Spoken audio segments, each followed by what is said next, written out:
Okay guys, ito yung utlanan. Ito yung boundary. Papunta doon sa uma na binibenta. Sa lupa na binibenta. Wait lang ba? Okay, let's go. So 18 hectares ito. Binibenta lang ng 1.6 M ng may-ari. So 18 hectares ito.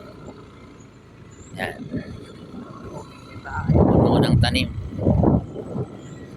Tabi mismo ng kalsada. Napapalibutan siya ng kalsada.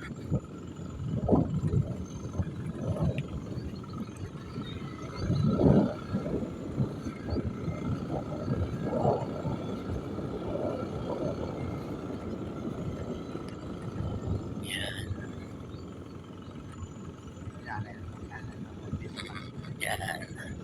Ito, mula ron sa Baliti, itong dinadaanan natin. Sakop niya to lahat hanggang doon. Malayo pa. So yan, napakalawak nito.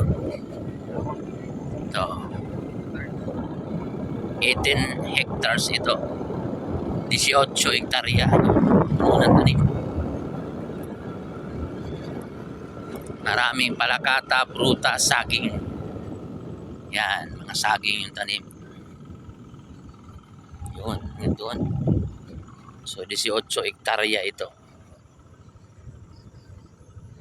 Hanggang itong kabila, apil pa to eh. Yung kabila na to dong. Itabok magunatariya. So yun. Mga palakata na yan, kasama yan. Yan. So hanggang doon sa baba na yon. Yan. So patag siya na area.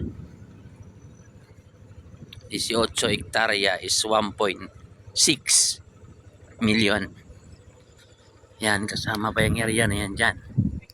Yung bahay na yan, papunta doon. Yan.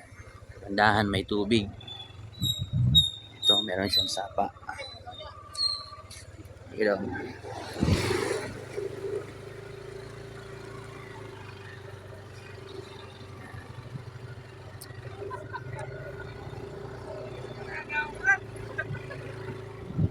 Amanta. Okay. Ito, kasama to rito. Yan, papunta ron. Yan, hanggang doon. Pati yung bahay na yun. Hanggang yan, dyan. Itong mga lupain na to. So, napakalawak.